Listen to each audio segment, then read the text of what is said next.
Good morning everyone. Today is 31st of July. As you all know, आज 31st जुलाई जो है वो individuals के लिए लास्ट डेट होती है टैक्स पेमेंट की, ITR फाइलिंग की. ठीक है, तो I thought of creating a video on the benefits and importance of filing ITR. तो चलो स्टार्ट करते हैं. सो पहले हम बेनिफिट्स देख लेते हैं, इंपॉर्टेंस क्या है, बेनिफिट क्या है ITR फाइल करने की. So the first one, to avoid penalty, the tax department levies heavy fines on individuals who do not file their and pay their taxes. As per section 234F of Income Tax Act 1961, a fine of 10,000 will be levied for failing to file tax returns, which is quite a heavy price to pay for an average person. तो अगर आप अपना tax file नहीं करोगे, penalty क्या कहते हैं लगेगी उस पर, जो कि टैक्स डिपार्टमेंट लगाता है, जो कि सेक्शन 234F के अंडर में लगती है, और वो 10,000 रुपये होती है. ठीक है. Second one is to obtain a loan from bank. When applying for a loan to purchase a house or car or medical treatment, the ITR for the previous 3 years is a must. तो कभी अगर आपको loan की requirement है, किसी bank से अगर आप लोन लेने जाते हो या किसी NBFC से अगर लोन लेने के लिए जाते हो, तो वहाँ पे आपको 3 साल की ITR प्रेजेंट करनी पड़ेगी. उसके बिना आपको कोई हाउस लोन या कार लोन, मेडिकल ट्रीटमेंट कुछ नहीं मिल पाएगा. Third one is ITR details are vital. These documents are essential for proving your salary as they are more detailed than Form 16. It contains details of your income from salary and other sources. ठीक है. आज सो आपके पास Form 16 होता है जिसमें कि आपका सारा डिटेल्स होती हैं सैलरी से रिलेटेड, कहाँ पे आपका जो है बाइफर्केशन सारा उसमें दिया होता है डिटेल्ड में. बट उससे भी ज़्यादा डिटेल्ड में होता है ITR में आपको क्रिस्टल क्लियर होती है सारी चीज़ें कि ये कौन सा इनकम का पोर्शन आपका कहाँ गया है, कौन सा कहाँ गया है. ठीक है. Fourth one is to obtain visa. Embassies of some foreign countries like the UK, US, Canada, and Australia ask for ITR receipts of the previous year to process visas. It helps to assure them that you are capable of taking care of yourself while you reside in those countries. तो visa लेने के लिए भी जो है आपको ITR की बहुत ज़रूरत पड़ेगी. अगर आप ITR फाइल करते हैं प्रॉपरली, तो अगर आपको कभी वीज़ा अप्लाई करना है, तो एम्बेसीज़ होती हैं जो UK, US, कनाडा, ऑस्ट्रेलिया की, वो आपको ITR रिसीट मांगेगी. तो अगर आप वो फुलफ़िल कर देते हैं उनकी कंडीशन, तो ईज़िली आपको वीज़ा मिल सकता है.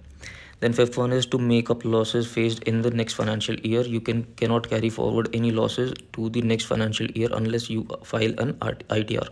Thus, it is important to file the returns so that you can claim losses in subsequent years. तो जैसे जो बिज़नेस क्लास पर्सन होते हैं, ठीक है, बिज़नेस प्रोफेशन में जो होते हैं, उनको अगर कोई लॉस हुआ है किसी साल में, तो वो अपना लॉस जो है वो आगे जो है कैरी फॉरवर्ड नहीं कर सकते अगर वो ITR फाइल नहीं कर रहे हैं. ठीक है. तो लॉस कैरी फॉरवर्ड करने से ये होता है कि आपका टैक्स बच सकता है. ठीक है. जैसे आपकी जो भी इनकम बन रही है उसमें आप लॉस अगर उसमें से डिडक्ट कर दोगे, तो आपकी जो नेट टैक्सेबल इनकम है वो कम हो जाएगी, जिससे कि आपका टैक्स भी अल्टीमेटली कम हो जाता है. कर लेते हैं इंपॉर्टेंट डेट्स की, जो कि हमें ध्यान में रखनी होती है. तो पहली कैटेगरी टैक्स पेयर्स है, जो कि है Hindu undivided family, AOP, that is association of person, BOI, body of individuals, जहाँ पे ऑडिटिंग रिक्वायर्ड नहीं है. ठीक है. तो उनको फाइल करना होता है 31 जुलाई. ये 2021 दिख रहा है, 2022 आप मान लो, डेट सेम रहती हैं अगर एक्सटेंशन नहीं होता तो. ठीक है. 31 जुलाई 2022 मतलब आज की जो डेट है वो लास्ट डेट है for individuals, Hindu undivided family, association of person and body of individuals. ठीक है. बिजनेस जिनके ऑडिटिंग नहीं रिक्वायर्ड, उनको 31 अक्टूबर तक की, 31 अक्टूबर 2022 की उनके पास लास्ट डेट है. अभी उनके पास टाइम है काफ़ी. और बिजनेसेस जो कि TP रिपोर्ट होती है, ट्रांसफ़र प्राइसिंग रिपोर्ट, जिनको वो रिपोर्ट नहीं फर्निश करनी है, ठीक है, उनके लिए है 30 नवंबर 2022. तो ये हमारी कुछ डेट्स है जो हमें ध्यान में रखनी पड़ती हैं. सो गाइस, बात कर लेते हैं लेट फीस की. So the late fee for the tax payers whose annual income is up to 5 lakh is 1,000 रुपये. If your annual income is more than 5 lakh, then the late fine is 5,000 रुपये. ठीक है. However if your gross total income does not exceed the basic exemption limit, you will not be liable to pay a penalty for the late filing. तो अगर late fees जो लगती है वो लगती है, जैसे अगर आपकी इनकम एनुअल इनकम जो है वो 5 लाख है, ठीक है? तो उस पे लगेगी 1000 रुपीज़ अगर आप ड्यू डेट के बाद अगर फाइलिंग करते हो। जैसे आज की डेट है, आज की डेट निकल जाएगी, अगर आप कल फाइल करते हो और आपकी एनुअल इनकम जो है वो अप टू 5 लाख है, 5 लाख तक की इनकम पे आपको 1000 रुपये एज़ अ लेट फ़ी देना पड़ेगा, ठीक है? और अगर आपकी एनुअल इनकम जो है वो 5 लाख से अबव है तो आपको 5000 फ़ाइन देना पड़ेगा। और अगर आपकी जो इनकम है, ठीक है, टोटल इनकम जो है वो बेसिक एग्जम्पशन लिमिट से ही क्रॉस नहीं होती है तो आपके लिए कोई पेनल्टी नहीं लगेगी। दूसरी बात आती है कि इस रिटर्न को जो हम आफ्टर ड्यू डेट फाइल करते हैं उसे बिलेटेड रिटर्न बोला जाता है, ठीक है? जो भी रिटर्न आपकी ड्यू डेट के बाद फाइलिंग होगी वो as a belated return file की जा सकती है, बट विद पेनल्टी। तो आपको पेनल्टी जो देनी पड़ती है वो होती है 5000 रुपये, जो हमने पहले लास्ट स्लाइड में जो डिस्कस किया था, 5000 रुपये होती है जिनकी इनकम जो टोटल इनकम जो 5 लाख से एक्सीड करती है, ठीक है? एनीथिंग लेटर देन 31 दिसंबर, अगर 31 दिसंबर के बाद भी अगर इतना टाइम हो जाता है, अगर 31 दिसंबर तक भी आप नहीं कर पाते और 31 दिसंबर के बाद करने की करते हैं ट्राई ITR को, तो आपको 10,000 रुपये फ़ाइन देना पड़ेगा उसके लिए।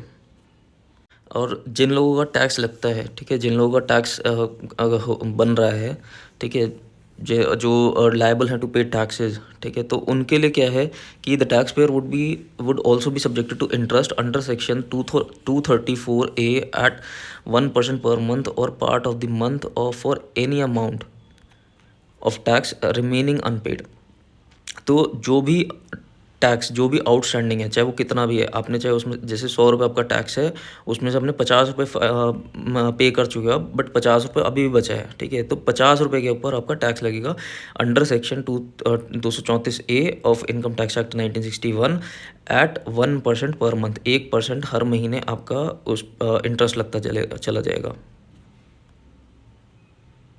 अब बात आती है, आपने ITR तो फाइल कर लिया है बट उसको वेरीफाई नहीं किया है। तो पहले क्या होता था, पहले केसेस में ये होता था, मतलब जब ई वेरीफाई नहीं होता था उस टाइम पे हमें 120 डेज़ के अंदर अंदर बैंगलोर जो है वो ITR भेजनी पड़ती थी अपनी, ठीक है? तो अभी का क्या है, अभी ई वेरीफाई होती है।